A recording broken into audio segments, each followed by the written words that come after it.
you'd speak to us tonight. You'd speak through me, and that you would you'd illuminate the parts of your word that you want people to understand. And you'd help me to explain them and help them to understand it by your Ruach. Thank you for being a part of our lives, Father. Amen. Okay, so I thought I'd better teach on Yom HaKippurim, or as it's better known, Yom Kippur, because we've come to a better understanding of what atonement is. And through that understanding of what atonement is, it actually shines all of the scriptures about Yom Kippur in a different light. The spiritual sacrifices through which we offer atonement in a spiritual sense. They all make a different sense. So I've put up Yom HaKippurim because that's what it says in the Hebrew. We know it as Yom Kippur, but there is no word Kippur in Hebrew. Kippur is the singular of a word which only exists in the plural. So it's Kippurim. Yom HaKippurim would be something like the Day of the Atonement. That's what it would mean.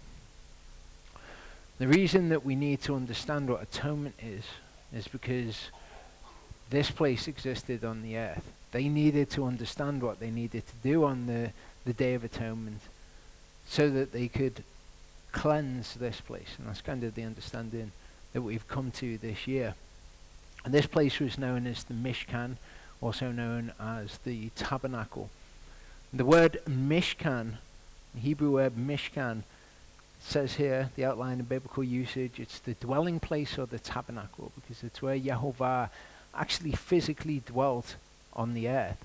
He had a house. He lived here. And this is where he lived. This is the Strong's definition. It says a residence, including a shepherd's hut, the lair of animals, figuratively the grave, also the temple, specifically the tabernacle, properly its wooden walls, dwelleth, dwelling place, habitation, tabernacle, tent. Because when it's used of the place where Yehovah dwells, it's his tabernacle. It's the place where he dwelt on the earth.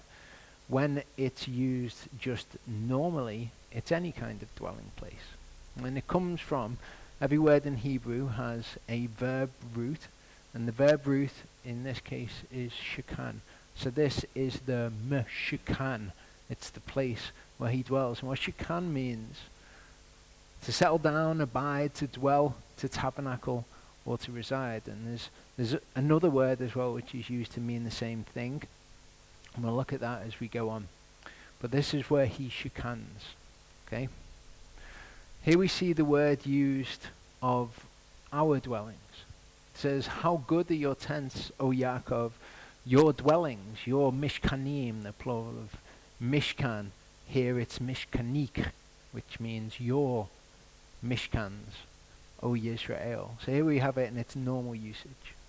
1 Chronicles 6:48 says, and their brothers, the Levites, were appointed to every kind of service of the dwelling place, of the Mishkan, the place where Yehovah dwells. And it's actually called here the house of Elohim, Bayit ha-Elohim in the Hebrew. 1 Chronicles 17:4-5 says, go and you shall say to my servant David, thus said Yehovah, you do not build me a house to dwell in. This is a different word for dwell here. And this is actually the Hebrew word which is used when it tells us to dwell in tents for 7 days, which is what we'll be doing at the Feast of Sukkot. For I have not dwelt in a house since the time that I brought up Israel, even to this day, but I've gone from the tent to the tent and the Mishkan. That's where he shekanned.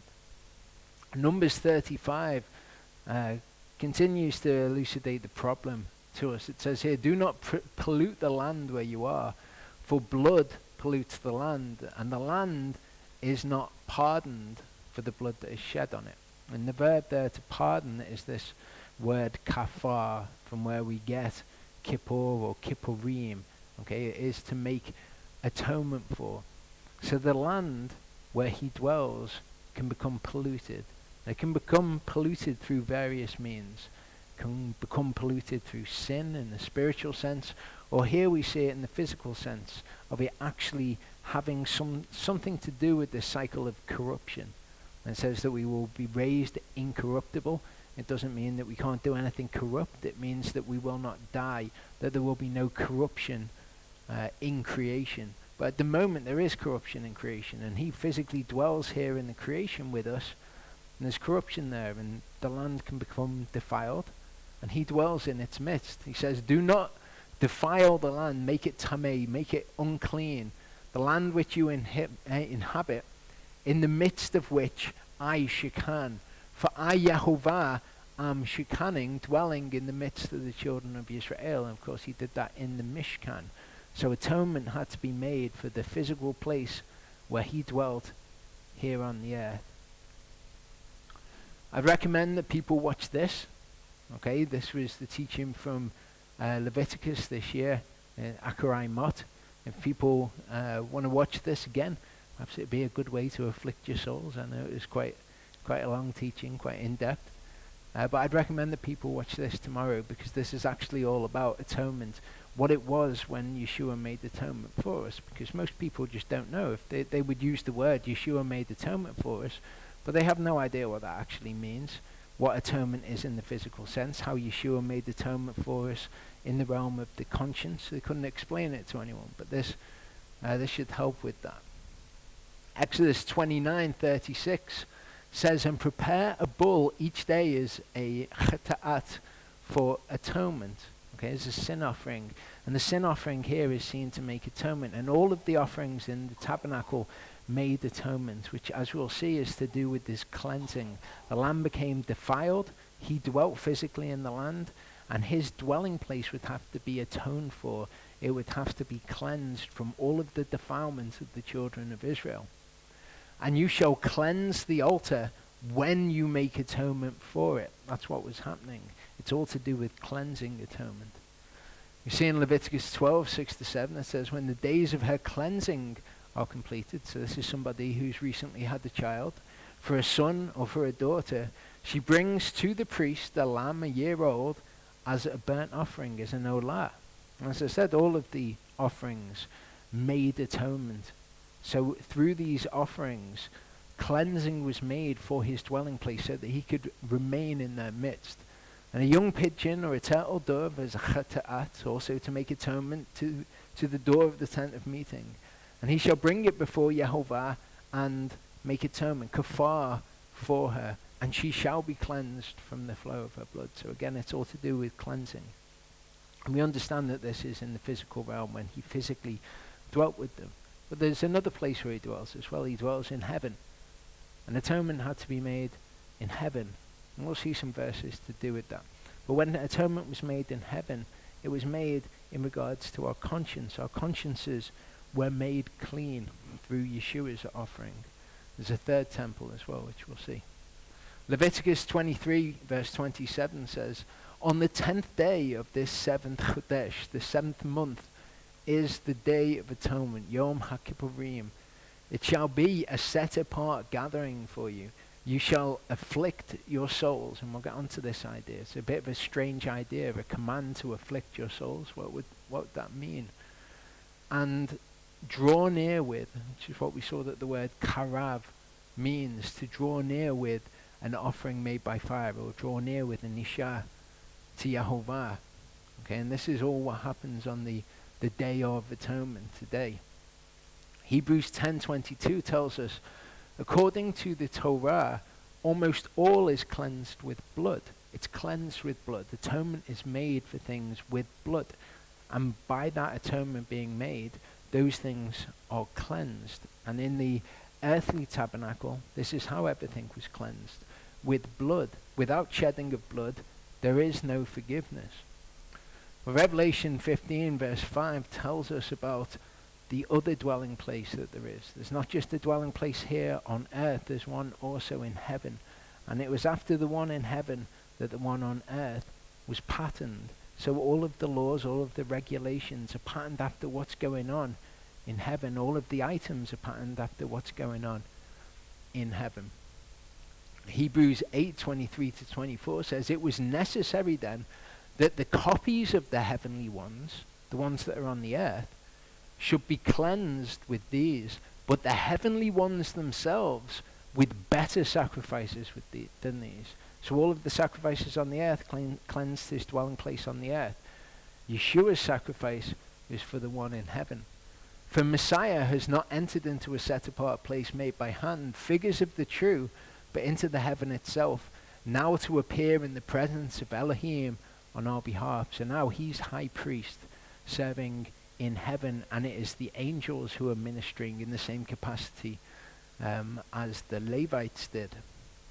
Hebrews 5:1-3 says, "For every priest taken from among men is appointed on behalf of men in matters relating to Elohim, to both offer gifts and offerings for sins, being able to have a measure of feeling for those not knowing and being led astray, since he himself is also surrounded by weakness." So this is the priests who are on the earth. They can relate, so to speak. And on account of this, he has to offer for sins, as for the people, so also for himself. So the high priest on the earth, he had sin that he had to make atonement for. He had to be cleansed so that he could come in to minister before Yahovah. Just as the priests on earth had to make gifts and offerings, so Yeshua had to make gifts and offerings. We're told that we are a kingdom of priests, that we're a royal priesthood. So if we're priests, we also must have gifts and offerings to make, and we're told that ours are on the spiritual level, that we make spiritual sacrifices. So there's the tabernacle on the earth, in heaven, and then we are the tabernacle of the Ruach. Okay, we are individually and we are corporately.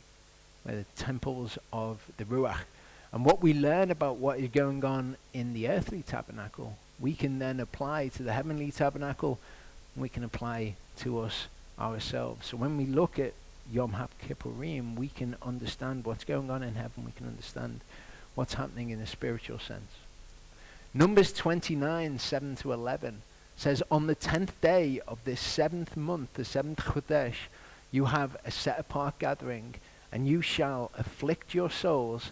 You do no work." We'll get onto that. "You shall bring near an olah to Yahovah, a sweet fragrance, one young bull, one ram, 7 lambs a year old. Perfect ones they are for you." So this is the burnt offering that was to be given. Their grain offering, the mincha, fine flour mixed with oil, 3/10 of an ephah for the bull, 2/10 for the one ram. So each of these would have a grain offering that was associated with it also. 1/10 for each of the 7 lambs. One male goat as a chata'at, a sin offering, besides the chata'at for the atonement. So there were 2 goats that were killed. There was the one for the atonement, and there was the one that was released into the wilderness. Okay, so besides the goat for the sin offering, you kill another male goat as well. This is what's required. The continual olah with its mincha and their drink offerings. Now we've looked at what each of these represents. In this teaching, we looked at what the spiritual sacrifices, the spiritual correlates for all of those things are. So when we have all of those instructions for Yom HaKippurim, we can look to do these things in a spiritual sense. Okay, the burnt offering that we looked at, that is the entire offering of oneself to Yahovah, the entire submission of oneself. The mincha is how you deal with the material blessings that he's given you, things like giving to the poor, doing what he's said to do with the material goods that you have. And the drink offering can be seen to be very much the same thing. We didn't look at that in specifics because no specific instructions are given for it. The peace offering, which we also looked at, and it would be appropriate on Yom HaKippurim to give a peace offering or to give it for that day. And we saw that the peace offering, when it came to our spiritual sacrifices, that was our relationship with one another. I would recommend that people looked at the teachings Vayikra, Shmini, and Akarai Mot from Leviticus this year, because this explains all of those things in detail and explains Yeshua's sacrifice and how that relates to us giving a peace offering, of being one with our brothers, being at peace with our brothers. The guilt offering also, which is acknowledging your guilt before Yahovah. in the spiritual sense, and the sin offering that we can make to make atonement for sin is to repent. Okay, so we can look at all of those things, the burnt offering, the grain offering, the sin offering, which they were mandated to give, and we can understand what their spiritual correlates are, and we can perform those instead. Isaiah 58 gives us a good insight into these spiritual offerings which are to be offered on Yom HaKippurim. It says, "Cry aloud, do not spare, lift up your voice like a ram's horn. Declare to my people their transgression, and the house of Yaakov their sins." And you see there a link between what we've connected before with Yom Teruah, which is the sounding of the alarm call, lifting up your voice like an alarm call, like a ram's horn. "Declare to my people their transgression, and the house of Yaakov their sins. Yet they seek me day by day and delight to know my ways, as a nation that did righteousness and did not forsake the judgment of their Elohim. They ask of me rulings of righteousness. They delight in drawing near to Elohim." So this sounds great, doesn't it? This sounds like they're in a really good place. They want to know all of this stuff. They want to know what Yehovah says in his word. They want to know what his rulings of righteousness are. They want to learn all of these things. But Yehovah has a problem with them. Verse 3 says, they say, "Why have we fasted and you have not seen? Why have we afflicted our souls and you took no note?"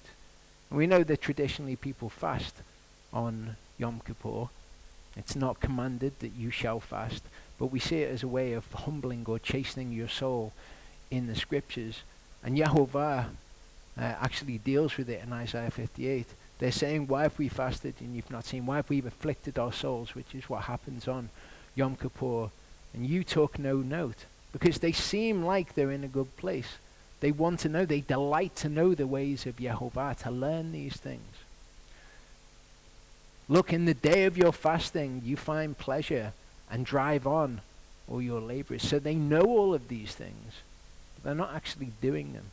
And Yehovah goes on to rebuke them for more than just this. But in the day of your fasting, you find pleasure. And he's going to deal with this when we get to verse 13. He says that we should be not doing our own pleasure on Yom HaKippurim. He says, "Look, you fast for strife and contention and to strike with the fist of wickedness. You do not fast as you do this day to make your voice heard on high." So they were actually doing the physical affliction of the soul, but they were not doing the spiritual correlate to this, which is the peace offering. You strive for strife and contention to strike with the fist of wickedness. They're not offering the spiritual peace offering. Is it a fast that I have chosen, a day for a man to afflict his soul? Is it to bow down his head like a bulrush and to spread out sackcloth and ashes? Do you call this a fast and an acceptable day to Yehovah? Okay, well, if it's done in the correct context, then yes, of course, it's a day acceptable to Yehovah. But when you're just learning about what he requires and then you're doing it kind of just like a checklist, like, oh, we'll do the fast, and that's kind of what scripture describes as afflicting your soul, and as long as we're fasting, we're okay. We won't eat any food, we won't drink any water, and then we're okay with Yehovah. But spiritually, these people just weren't where they were supposed to be. "Is this not the fast that I have chosen, to loosen the tight cords of wickedness, to undo the bands of the yoke, to exempt the oppressed, and to break off every yoke? Is it not to share your bread with the hungry, the mincha offering, and that you bring to your house the poor who are cast out, when you see the naked and cover him, and not hide yourself from your own flesh? Then your light would break forth like the morning, your healing spring forth speedily, and your righteousness shall go before you. The glory of Yehovah will be your rear guard. Then when you call, Yehovah would answer. When you cry, he would say, here I am, Hanani. If you take away the yoke from your midst, the pointing of the finger and the speaking of unrighteousness," again, you've got the peace offering, the spiritual correlate of the peace offering being given here. The mincha, the peace offering, and the burnt offering. "If you extend your soul to the hungry and satisfy the afflicted soul, then your light shall dawn in the darkness, and your darkness be as noon." And of course, they're not doing the guilt offering. They're not recognizing their guilt before Yehovah. They're not doing the sin offering. They're not repenting of what Yehovah says is wrong. They're just learning about what Yehovah would have them do, but then they're not doing it. What you do on that day, you drive on all your labors, even though it's a day of rest and you're not to make anyone work. It's a Sabbath of rest. They weren't doing that though. Leviticus 25:9-10 tells us that on the Day of Atonement, you shall cause a ram's horn to pass through all your land. You shall proclaim release throughout all the land to all its inhabitants. It's a jubilee. So in the 50th year, the jubilee would be sounded. So Yom Kippur, we see, is tied to this spiritual idea of releasing the oppressed, of doing these spiritual sacrifices which he calls for. Then Yehovah will guide you continually and satisfy your soul in drought, strengthen your bones, and you shall be like a watered garden and like a spring of water whose waters do not fail. If you actually got it, if you took from the word, not just, we've learnt all about what Yehovah would have us to do, we've learnt about what he desires, we've learnt about this, we've learnt about that. If you actually got it, if you did the work, you did all the spiritual correlates to those sacrifices, then Yehovah would be there. Then he would hear your voice from on high, and it would be a fast that was acceptable to him. And those from among you shall build the old waste places. You shall raise up the foundations of many generations. And you will be called the repairer of the breach, the restorer of streets to dwell in. They weren't interested. They delighted to know what you wanted. They would not do it. If you do turn back your foot from the Sabbath, from doing your pleasure on my set-apart day. And of course, this is talking about Yom Kippur. That's the whole context of this. You afflict your souls. You don't do your pleasure on that day. It's not just about any Sabbath. And shall call the Sabbath a delight, the set-apart day of Yehovah esteemed, and shall esteem it, not doing your own ways, nor finding your own pleasure, nor speaking your own words. And this is a strange concept, that we're to take delight in this day when we're told to do the opposite. We're told to afflict our souls. Then you shall delight yourself in Yehovah, and I shall cause you to ride on the heights of the earth and feed you with the inheritance of Yaakov your father, for the mouth of Yehovah has spoken. So we've got this very strange requirement. Turn your foot from doing your own pleasure on this day. Afflict your souls, and then call it a delight. That's just, it just somehow just doesn't work, does it? Do these things to afflict your soul that you're not going to like, and then call the day a delight. Leviticus 23:27-32 gives us these instructions. It says, on the 10th day of the 7th month is the Day of Atonement. It shall be a set-apart gathering for you. You shall afflict your souls and gnaw your souls, and shall bring an offering made by fire, and Nisha to Yehovah. And you do no work on that same day, for it is the Day of Atonement, to make atonement for you before Yehovah your Elohim. For any soul who is not afflicted on that same day, he shall be cut off from his people. And any soul who does any work on that same day, that soul I shall destroy from the midst of his people. You do no work, a law forever throughout your generations and all your dwellings. It is a Sabbath of rest to you. You shall afflict your souls on the 9th day of the month at evening, from evening to evening. You observe your Sabbath. So in that passage, you see verse 27, you shall afflict your souls. Verse 29, any soul who's not afflicted on that same day will be cut off from his people. In verse 32, you shall afflict your souls. But we've just been told you are to count this day as a delight. The day that you afflict your soul, you are to count this as a delight. And in the minds of many, this will not work. How can it be that we're to be afflicted on this day, and yet we're to call it a delight? Well, to me, it is it's like a summary of all of the commands. Okay, all of the commands are instructing us to do something that our flesh will not want to submit to, that our flesh does not want to do, or does want to do, whatever the case may be. And yet we're told throughout all of the Torah, you are to do this. Even when your flesh wants to do this, you follow your spirit. So on this day, we just have a simple command to afflict your souls. Do things that you find unpleasant. You are submitting to Yehovah. It is the spiritual correlate of the burnt offering. It is the submission to Yehovah. Do things that you don't want to do.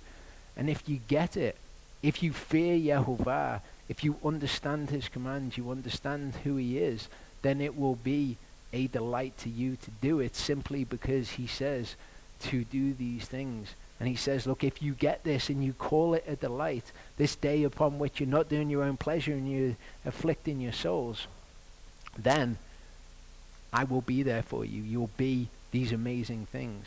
I will raise you up. The ultimate example, of course, that we have of this attitude of mind is Yeshua. Okay, to do the absolute polar opposite of what it is that you want to do, to afflict your souls, to willingly afflict yourself. The best example that we have is Yeshua. Of course, he says, not my will be done, but yours. Okay, which is the attitude that we're to have to all of the commandments, but particularly on Yom HaKippurim. So it's not about fasting, it's not about not drinking water, it's about afflicting your soul. And I will have people asking me, what can we do on Yom Kippur? What can't we do on Yom Kippur? But it's the wrong question, it's completely the wrong question. Because the command says to afflict your souls. How far do you go with that? If I was to get a hammer and smash up all my toes, then my soul would be afflicted. But is that really what it's about? If I'm afflicting my soul, then that's between me and Yehovah. I think the command, just like much of the word is written in this way, judges the thoughts and intents of your heart. If you are doing things to afflict yourself, then you're following the command. If on Yom Kippur I was to go out and get an ice cream, then I wouldn't see myself as afflicting my soul. But I then don't go to extremes with it. There's not a, you must do this, you can't do this, you must fast, you can't do that. What if this person's sick and they can't fast? Are they to fast on that day? Are we absolutely to do these things? But again, all of these questions are just completely missing the point about what Yom Kippur is. Some people will wash, some people won't wash, rather, on Yom Kippur. Some people won't brush their teeth on Yom Kippur. But it's not about you have to do those things. It's about you must afflict your soul. In Isaiah 53 verse 4, speaking of Yeshua, it says, truly he has borne our sicknesses and carried our pains, yet we reckoned him as stricken, smitten by Elohim, and afflicted. We reckoned him as Anah, his soul as Anah. We are to afflict our souls. And this is what Yeshua did. Okay, when faced with that decision, if he'd wanted to, he could call down a legion of angels and he could have been free of those people who came to arrest him. But he didn't. He said, nevertheless, not my will be done, but yours. And he was afflicted. In verse 7, it says he was oppressed and he was afflicted. And obviously it was through that very act that he made atonement for our souls and the fulfillment of Yom Kippur.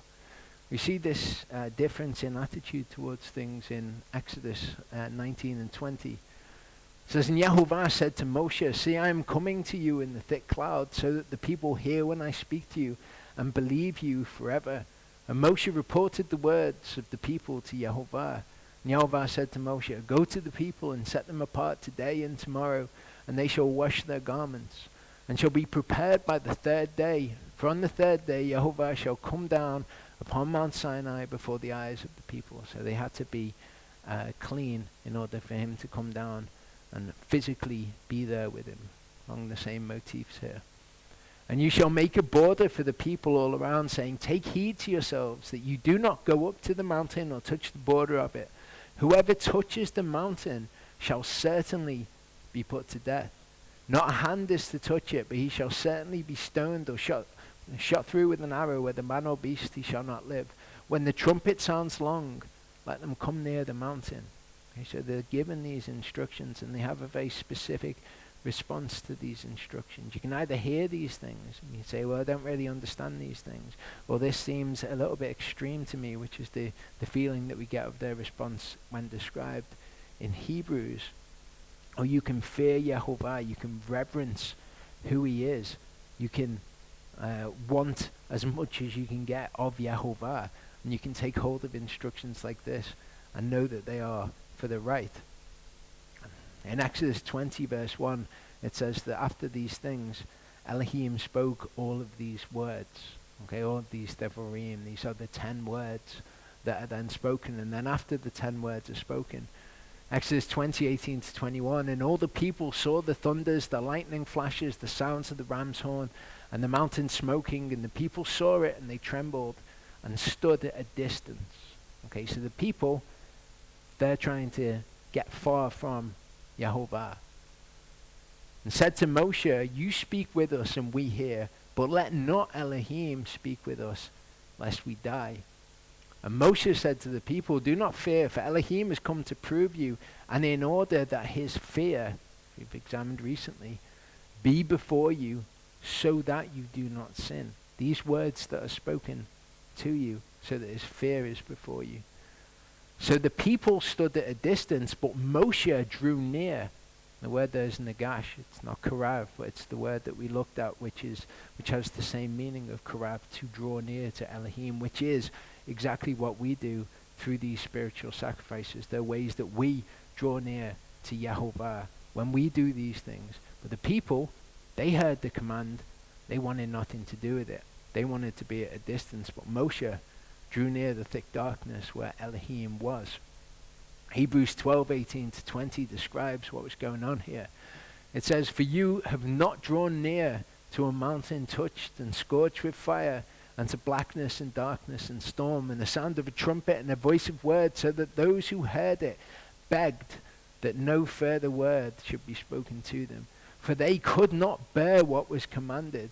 If even a beast touches the mountain, it shall be stoned or shot through with an arrow. They couldn't bear what was commanded. And this is so many people's attitude to the Torah, the same as we see in Isaiah 58.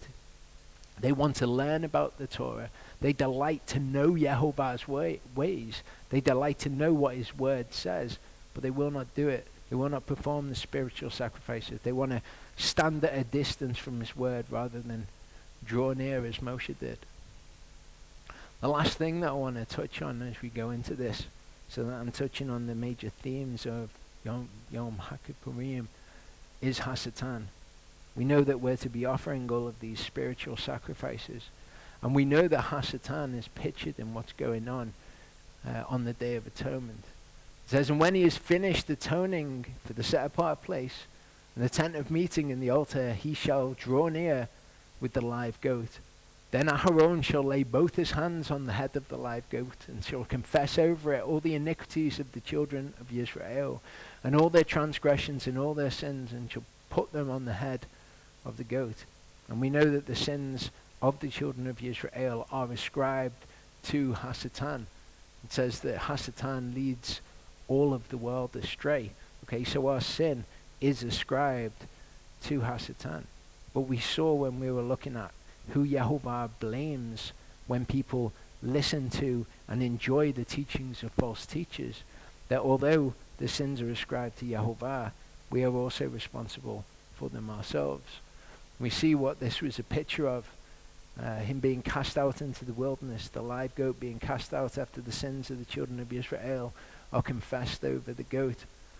I saw an angel coming down from the heaven having the key to the bottomless pit, with the pit of the deep and the great chain in his hand. And he seized the dragon, the serpent of old, who is the devil and Satan, and bound him for 1,000 years. And he threw him into the pit of the deep and shut him up and set a seal on him, so that he should lead the nations no more astray. So this is what it's a picture of.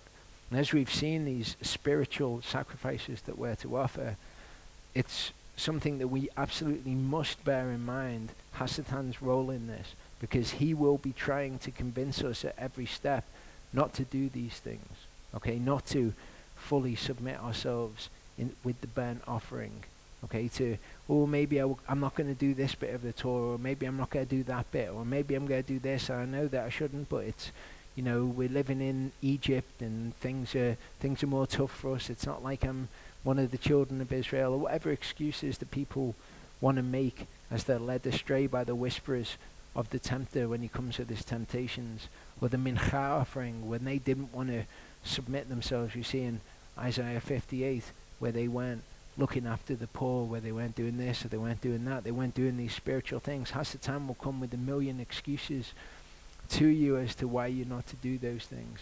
Oh, you don't want to give them money. They might use the money for this, or they might use the money for that. Whereas the word just says, just look after these people. The Hasatan will come with these whispers. The peace offering, when it comes to making peace with our brothers, Hasatan will come and he'll want to whisper in people's ears, and he works through gossip, and he works through slander, and he'll describe situations to people in ways that through the mouths of others, in ways that they would have never understood these things before, and he twists. We have to be on our guard that these things we can cast him out into the wilderness, and we will not listen to him anymore, because all of these things he will constantly try to lead us astray in these things, and we have to be vigilant in them. And this is a day when we can consider all of these things and consider our own parts in these things, if we've been involved in things that we shouldn't. The guilt offering, if any of those things are true of us, we can look at ourselves and say, I have guilt in this area. I can confess my guilt here before Yahovah.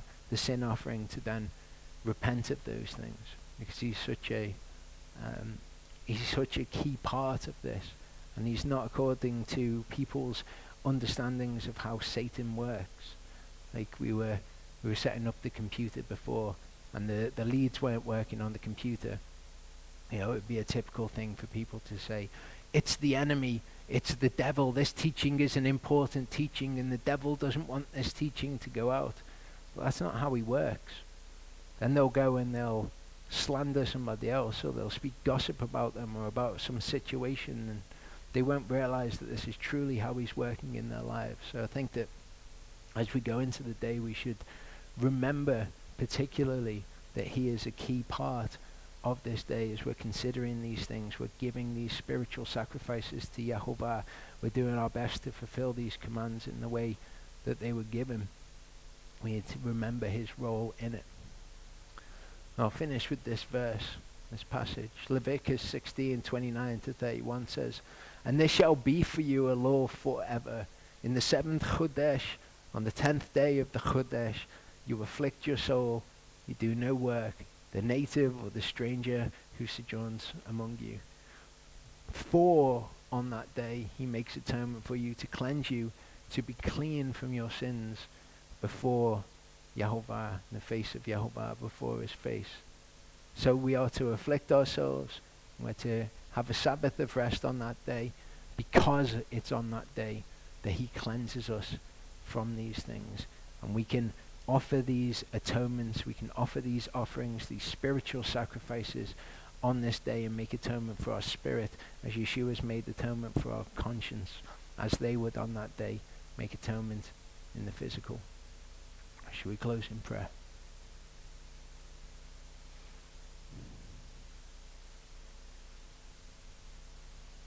Father, I ask you today, as we read your word and we seek your face, that you would enlighten us as to how you see things. And I ask you, Father, that you would be with each of us today as we submit ourselves before you, as we follow the command to afflict our souls, and we take away those physical pleasures, those things in our lives that we look to for comfort. I would ask you, Father, that you would be our comfort, and that you would open our eyes to things in your word, so that we would see wondrous things out of your Torah. I thank you that you are there to guide us. I thank you that you're a part of our lives, and I thank you for today. I thank you for Sukkot, which is coming up. Thank you, Father, for what you've built here. Thank you for the people that come here that are